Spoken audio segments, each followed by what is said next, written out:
Mati aquí en El Origen, 25 de diciembre del 2025. Las historias no tienen principio ni final, son una constante de instantes, una red infinita de partes finitas, un reflejo fractal de un vacío que llena el cosmos con caos, de caminos que se expanden hacia el origen.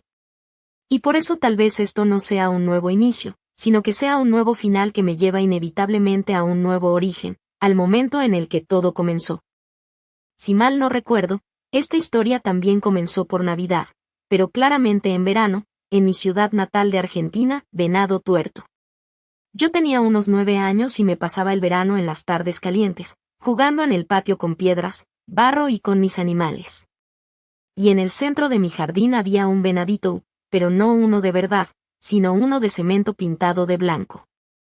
Este tenía como ojos 2 canicas verdes y estaba ubicado en un lugar estratégico, tapando el agujero de un pozo ciego, donde mi familia tiraba todos los desechos orgánicos. A mí me fascinaba acercarme al venadito y jugar con él, pero lo que más me fascinaba era moverlo tan solo unos centímetros y observar el vacío debajo. Espiaba de reojo lo que se encontraba debajo de este venadito, un vacío oscuro, donde obviamente tirábamos la basura, pero para mí se abría un mundo de posibilidades, un mundo oculto debajo de la tierra, que a la vez abría toda mi mente. Cuando movía el venadito hacia atrás, observaba lo más oscuro de este pozo. Hablaba y trataba de escuchar mi eco, como si pudiera tener una conversación conmigo mismo, y un día, sin darme cuenta, al mover el venadito tomándolo por su hocico y empujándolo hacia atrás, toqué uno de sus ojos y sin querer lo desprendí. La canica verde cayó sobre el suelo, golpeó contra un ladrillo y, rebotando sobre los bordes, cayó hacia el infinito del pozo ciego. Mi primera reacción fue asustarme. Me sentí culpable. El venadito de mi patio ahora también era tuerto, como el nombre de mi ciudad. Pero en ese mismo instante sucedió algo que no esperaba. Desde el pozo, desde la sombra en la oscuridad, escuché una voz muy parecida a la mía, que retumbaba desde lo profundo, pero que a la vez me hablaba desde el frente. Levanté mi mirada, y allí estaba, como una presencia divina, pero fantasmagórica. Al principio creí que era yo mismo, otro niño de 9 años mirándome, pero entonces me dijo, mi nombre es Lucas y yo soy tu hijo. Me quedé sorprendido, pues escuchar a mis 9 años, desde la boca o desde la presencia de alguien de mi misma edad, que yo sería su padre, era demasiado para digerir. No sentí miedo, eso es lo curioso. Sentí algo más cercano a la confusión, como cuando te dicen una verdad para la que todavía no tenés palabras. Mi cuerpo no sabía qué hacer con eso, pero algo en mí sabía que no estaba frente a un juego. No era una fantasía infantil. Había una seriedad extraña en esa voz, una calma que no correspondía a un niño. Lucas no apareció como un ángel ni como una figura luminosa. No hubo luces ni mensajes grandilocuentes. Estaba ahí, simplemente. Presente. Como si siempre hubiera estado y recién en ese momento yo lo estuviera viendo. Me habló sin mover la boca, o tal vez la movía y yo no lo registré. Me dijo que había venido a buscarme, que había elegido jugar conmigo el juego de la vida, que yo sería su padre y que él sería mi hijo, aunque todavía no entendiera cómo. Me dijo que no me preocupara por la madre, que tenía muchas madres, como si eso fuera lo más natural del mundo. Y, sin embargo, para mí no lo era. Yo no entendía nada, pero tampoco necesitaba entender. Lo escuchaba. Me quedé quieto, parado frente al pozo, con el venadito tuerto a un costado, mirando a ese otro yo que no era yo, y sintiendo que algo acababa de acomodarse y desacomodarse al mismo tiempo. Como si una pieza hubiera entrado en un lugar nuevo, obligando a todas las demás a reordenarse más adelante. Lucas me habló de un juego. No de una misión como algo heroico, sino de un juego largo, complejo, lleno de vueltas, donde a veces uno se olvida de por qué empezó a jugar. Me dijo que yo iba a olvidar esa conversación muchas veces, que iba a perderme, que iba a dudar, que iba a querer ser otra cosa, otra persona, vivir otra vida. Me dijo que estaba bien. Que el juego funcionaba así. Pero que él iba a estar siempre, más cerca o más lejos, recordándome hacia dónde mirar cuando me perdiera. Con los años, esa presencia no desapareció. Cambió de forma. A veces era muy clara, a veces apenas una intuición. A veces sentía que estaba sentado en un trono invisible, observando, no para juzgar, sino para sostener. Como si Lucas fuera el jefe de jefes, el que no se muestra, pero al que todos escuchan. Maestros, guías, personas que aparecían y desaparecían en mi vida, todos parecían responder a un orden que yo no veía del todo, pero que sentía. Y, sin embargo, había algo que no cerraba. Algo que con el tiempo empezó a doler de otra manera. Yo sabía que iba a ser padre, pero no sabía desde dónde. Porque, aunque suene extraño decirlo así, durante mucho tiempo sentí que yo no quería ser padre, quería ser madre. No en un sentido simbólico. En un sentido real, corporal. Quería gestar. Quería contener. Quería sentir la vida formándose dentro de mí. Y eso no era posible. Ese fue un duelo silencioso. No se hablaba de eso. No había palabras para decirlo sin que sonara extraño, exagerado o incomprensible para otros. Pero para mí era una herida concreta. Una sensación de falta. Como si la función creadora que habitaba en mí no tuviera dónde alojarse. Como si el útero existiera en otro plano, pero no en el cuerpo. Y ahí empezó otra parte del juego. Lucas volvió muchas veces a ese punto. No con reproche, sino con claridad. Me habló de 2 en 1 y 1 en 2. De gemelos. No como una fantasía literal, sino como una estructura. Como si él y yo fuéramos dos aspectos de una misma conciencia intentando encontrarse desde lados distintos. Como si la maternidad que yo sentía no fuera un error, sino una memoria. Como si hubiera algo que había quedado incompleto y que ahora buscaba otra forma de expresarse. Con el tiempo entendí que no poder ser madre no me había quitado la capacidad de gestar, solo la había desplazado. Que en lugar de gestar en un vientre, estaba gestando en el espacio. En las personas. En las historias. En los caminos que se abrían. Que mi paternidad no iba a ser biológica, pero sí profundamente creadora. Y que Lucas no venía a ocupar un lugar vacío, sino a recordarme cómo volver a alojar eso que yo sentía que me faltaba. Ese fue el verdadero inicio de todo lo que vino después.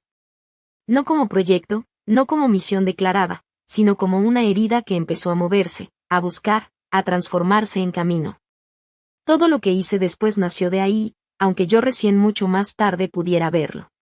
Y tal vez por eso esta historia no se puede contar en línea recta. Porque no avanza. Vuelve. Rodea. Se repliega. Se abre. Como si siempre estuviera intentando regresar a ese patio, a ese pozo, a ese ojo perdido, a esa voz que me habló desde la oscuridad y desde el frente al mismo tiempo. Y recién ahora empiezo a entender que esa conversación no terminó ahí. Que, en realidad, recién estaba empezando. Cuando tenía alrededor de 12 años, algo empezó a activarse de nuevo. No como una idea clara, sino como una sensación persistente, incómoda, que se parecía demasiado a un recuerdo sin imagen. Fue en ese momento cuando comenzaron a emerger mis primeras memorias conscientes de otras vidas, de Kem, del Egipto antiguo, de un tiempo que no sentía como pasado, sino como algo que seguía ocurriendo en otro plano. Ahí apareció Sid. Y lo primero que volvió no fue un rol, ni un nombre, ni una historia grandiosa. Volvió la sensación de ser madre. De haber sido matriz. De haber contenido. Ese recuerdo no venía con orgullo ni con poder. Venía con dolor. Un dolor profundo, silencioso, que se instaló durante toda mi adolescencia como una nostalgia imposible de explicar. No era deseo. Era ausencia. Como si algo que había sido esencial ya no estuviera disponible en esta vida. Ahí entendí, mucho después, que no era una fantasía ni una confusión identitaria. Era memoria. La memoria de haber sido la matriz original, de haber gestado vida en otro tiempo, en otro cuerpo, en otra configuración del mundo. Y al volver esa memoria, volvió también la herida, en esta vida, eso no era posible. El útero no estaba. El lugar de contención había desaparecido. Ese fue el verdadero reinicio del dolor. No el del niño frente al pozo, sino el del adolescente que empieza a recordar y no sabe dónde poner lo que recuerda. Fue ahí donde todo empezó de nuevo. Las memorias, las búsquedas, la necesidad de entender, de ordenar, de volver a unir lo que sentía fragmentado. Con el tiempo empecé a ver el patrón completo. En el origen, yo era la matriz. La que gesta. La que contiene la primera célula. El huevo original. Pero cuando esa matriz se rompe, cuando el huevo cósmico se quiebra, la conciencia ya no puede quedarse adentro.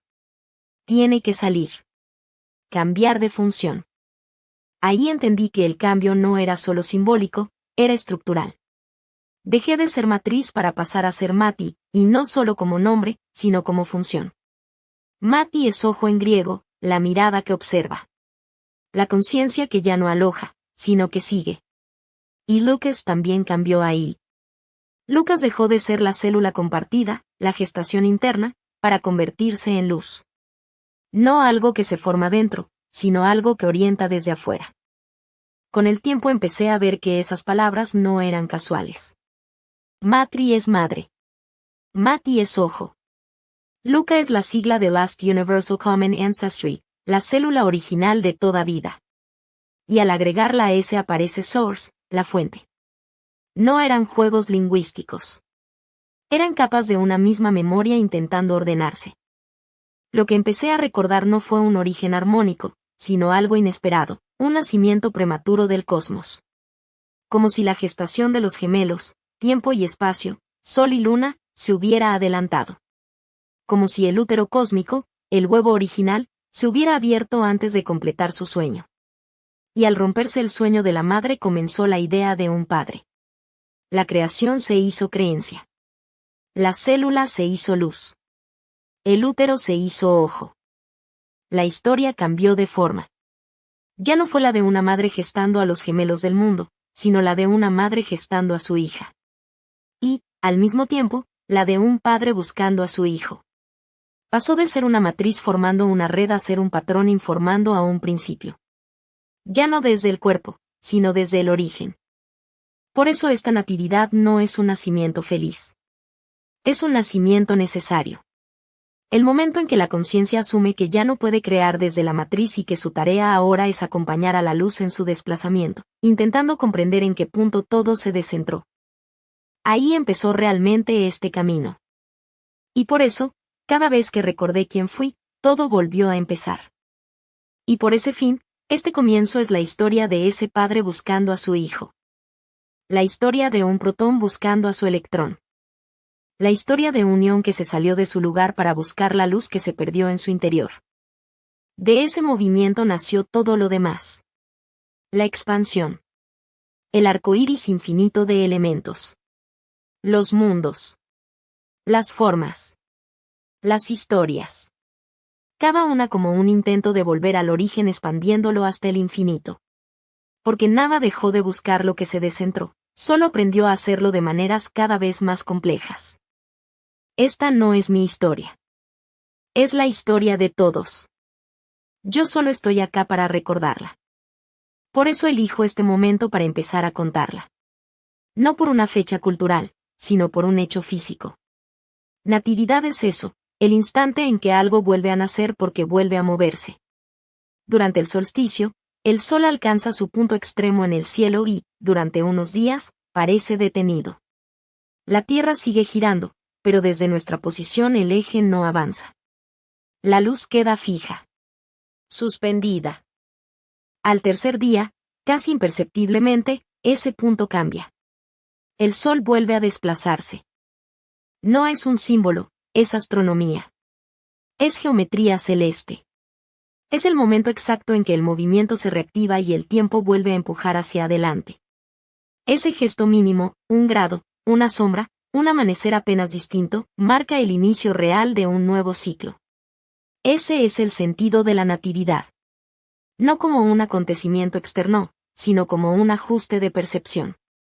Cuando la luz parece detenerse, no es la luz la que se inmoviliza, somos nosotros los que volvemos a acomodarnos frente a ella. La Tierra se orienta entre sus dos polos, norte y sur, como dos ojos buscando el mismo punto. Ojo por ojo. Mati por Mati.